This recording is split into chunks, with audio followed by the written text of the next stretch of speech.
আসসালামু আলাইকুম। সংবাদে আপনাদের সবাইকে স্বাগত জানাচ্ছি। আমি ফিরোজ তোহা। শুরুতেই আরবে কেবলস সংবাদ শিরোনাম। বাংলাদেশের সর্বশেষ গুরুত্বপূর্ণ আপডেট সংবাদে আপনাকে স্বাগত। শুরুতেই সংবাদ শিরোনাম, পরে বিস্তারিত।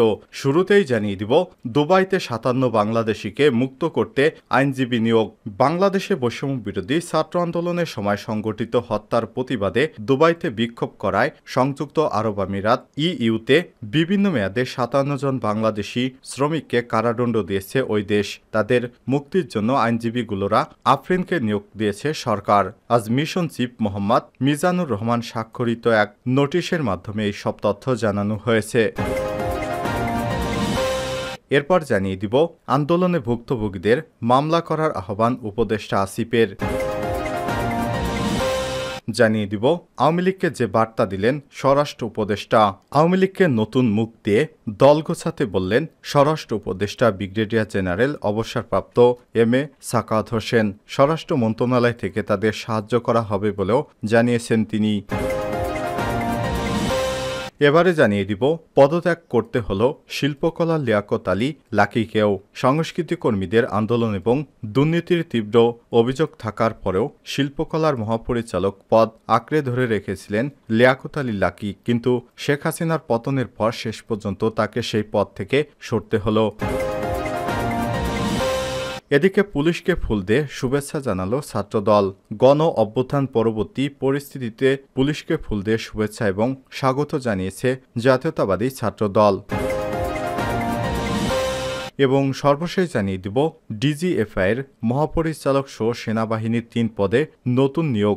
বাংলাদেশ সেনাবাহিনীর উচ্চ পর্যায়ে 3টি গুরুত্বপূর্ণ পদে নতুন করে নিয়োগ দেওয়া হয়েছে। সোমবার 12 আগস্ট আন্তঃবাহিনী জনসংযোগ পরিদপ্তর আইএসপিআরে এসব তথ্য জানিয়েছে। প্রিয় দর্শক, এতক্ষণ শুনছিলেন সংবাদ শিরোনাম, এবারে বিস্তারিত। তবে তার আগে বন্ধুরা, এই ভিডিওটিতে একটি লাইক দিয়ে দিন। আর বন্ধুরা, এই চ্যানেলে আপনি নতুন হয়ে থাকলে ভিডিওটি দেখতে দেখতে চ্যানেলটি সাবস্ক্রাইব করে রাখুন। কমেন্ট করে জানিয়ে দিন আপনার মূল্যবান মতামত। আর বন্ধুরা, জানিয়ে দিন আপনি বিশ্বের কোন দেশ থেকে আমাদের সংবাদটি দেখছেন এবং শুনছেন। এবারে বিস্তারিত। দুবাইতে ৫৭ বাংলাদেশিকে মুক্ত করতে আইনজীবী নিয়োগ। বাংলাদেশে বৈষম্য বিরোধী আন্দোলনের সময় সংগঠিত হত্যার প্রতিবাদে দুবাইতে বিক্ষোভ করায় সংযুক্ত আরব আমিরাতে বিভিন্ন মেয়াদে ৫৭ জন বাংলাদেশি শ্রমিককে কারাদণ্ড দেওয়া হয়। তাদের মুক্তির জন্য আইনজীবী ওলরা আফরিনকে নিয়োগ দিয়েছে সরকার। সোমবার মিশন চিফ মোহাম্মদ মিজানুর রহমান স্বাক্ষরিত এক নোটিশের মাধ্যমে এই তথ্য জানা যায়। এ বিষয়ে আইনজীবী ওলরা আফরিনকে সাহায্য করবে সংযুক্ত আরব আমিরাত এম্বাসি। এর আগে ফাউন্ডেশনে ফর ল অ্যান্ড ডেভেলপমেন্টের পক্ষ থেকে জানানো হয়, কারাদণ্ডপ্রাপ্ত ৫৭ জন বাংলাদেশি শ্রমিককে আইনি সহায়তা দিচ্ছে তারা। ফ্লোরিডার আইন ও গবেষণা বিভাগের পরিচালক ব্যারিস্টার কাজী মারুফুল আলম জানান, এই শ্রমিকদের জন্য আইনি সহায়তা প্রদানের সময় আমরা জানতে পারি যে এসব শ্রমিকের কেউই ওই দেশের আইন সম্পর্কে অবহিত ছিল না। দেশপ্রেমিক এইসব শ্রমিককে মুক্ত করার জন্য foundation for law and development এর পক্ষ থেকে সংযুক্ত আরব আমিরাতে কনসালটেন্ট হিসেবে কর্মরত অ্যাডভোকেট জাকিরা আক্তারের সঙ্গে যোগাযোগ করা হয়। তিনি ফডালের সঙ্গে সংযুক্ত হয়ে বাংলাদেশি শ্রমিকদের ছাড়িয়ে আনার বিষয়ে বাংলাদেশ দূতাবাসে যোগাযোগ করেন। এরই মধ্যে সংযুক্ত আরব আমিরাতে 2টি ল ফার্মের সঙ্গেও তারা যোগাযোগ করা হয়েছে। এছাড়া ফ্লোরিডার পক্ষ থেকে solidarity centre, Amnesty international, Geneva human rights কমিশনের কাছে সহায়তার জন্য চিঠি পাঠানো হয়েছে। এ বিষয়ে ফাউজিয়া করিম অ্যান্ড অ্যাসোসিয়েট ফ্লোরিডাকে যাবতীয় আইনি সহযোগিতা প্রদান করা নিশ্চিত দিয়েছে। এসব শ্রমিকদের মধ্যে মাত্র 48 ঘন্টার মধ্যে ট্রায়াল করে সাজা প্রদান করা হয়েছে এবং তাদের সহায়তায় তখন বাংলাদেশ দূতাবাস কোনো ভূমিকা রাখেনি দেশে চলমান রাজনৈতিক অস্থিরতার কারণে। আন্দোলনে ভুক্তভোগীদের মামলা করার আহ্বান উপদেষ্টা আসিফের। কোটা আন্দোলনে হামলাকারীদের বিরুদ্ধে সারা দেশে ভুক্তভোগীদের মামলা করার আহ্বান জানিয়েছেন বৈষম্য বিরোধী ছাত্র আন্দোলনের অন্যতম সমন্বয়ক এবং যুব ও ক্রীড়া উপদেষ্টা আসিফ মাহমুদ সজীব ভূঁইয়া।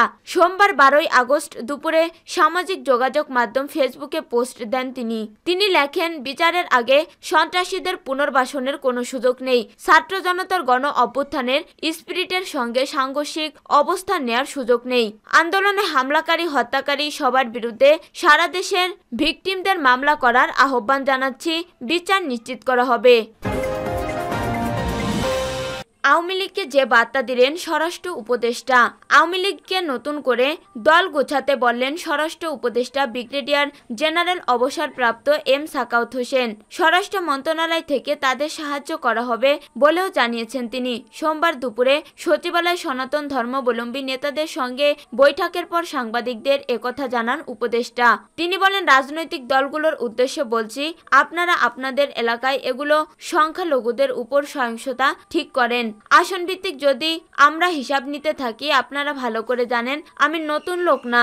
গত 5 বছর আপনারা আমার সঙ্গে ছিলেন। I will make you the consistence একেবারেই কোনো ইলেকশন যাতে না হয়, আমি এখনো ইনফ্লুয়েন্স রাখি ইলেকশন কমিশনে। সাখাওয়াত হোসেন বলেন, দয়া করে আপনারা দেশকে অরাজকতার মধ্যে ঠেলবেন না, ইনক্লুডিং সদ্য বিদায় হওয়া পার্টি আওয়ামী লীগ। আপনারা পার্টি গোছান, আপনারা স্বরাষ্ট্র মন্ত্রণালয় থেকে আপনাদের সাহায্য করবে। আপনারা পার্টি গোছান উইথ নিউ ফেস, নতুন মুখ নিয়ে, উইথ নিউ অঙ্গীকার এবং আশা করি with true political party act, রাজনৈতিক আইনের মধ্য দিয়ে। পদত্যাগ করতে হলো শিল্পকলার লিয়াকত আলী লাকিকেও। সংস্কৃতি কর্মীদের আন্দোলন ও দুর্নীতির তীব্র অভিযোগ থাকার পরও শিল্পকলার মহাপরিচালক পদ আঁকড়ে ধরে রেখেছিলেন লিয়াকত আলী লাকি। সরকারের আনুকূল্য বরাবরই পার হয়ে যান তিনি। এবার আর রক্ষা হলো না লাকির। সরকার পতনের 1 সপ্তাহ পর এবার সরে দাঁড়াতে একরকম বাধ্য হলেন তিনি। সাংস্কৃতিক অঙ্গনে শেখ হাসিনার বেশ ঘনিষ্ঠ হিসেবে পরিচিত ছিলেন লাকি। 2011 সালে 7 এপ্রিল শিল্পকলার মহাপরিচালক হিসেবে তিনি প্রথম নিয়োগ পান। সবশেষ 2023 সালের 29 মার্চ সপ্তমবারের মতো পুনর্নিয়োগ প্রাপ্ত হন। সর্বশেষ আজ সোমবার সংস্থার সচিব খলিল আহমেদের কাছে হোয়াটসঅ্যাপের মাধ্যমে পদত্যাগপত্র পাঠিয়েছেন তিনি।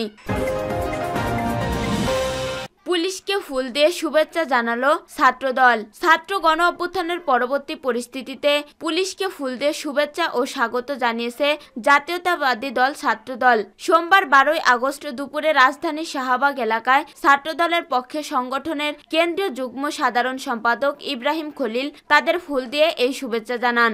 এ সময় আরও উপস্থিত ছিলেন ঢাকা বিশ্ববিদ্যালয়ের সার্জেন্ট জহুরুল হক হল, শাখা ছাত্রদলের সাংগঠনিক সম্পাদক ফেরদৌস আলম, যুগ্ম সম্পাদক মেহেদি হাসান, SM হল শাখা ছাত্রদলের সাংগঠনিক সম্পাদক জুবাইর আহমেদ, শহীদুল্লাহ হল শাখা ছাত্রদলের সাংগঠনিক সম্পাদক নুরুল হক নূর, বিজয় 71 হল শাখা ছাত্রদলের প্রচার সম্পাদক তানবীর আল হাদি মায়েদ, প্রাইভেট বিশ্ববিদ্যালয় শাখা ছাত্রদলের সাবেক পরিবেশ ও জলবায়ু বিষয়ক সম্পাদক মিনহাজুল আমিন শিবুল প্রমুখ।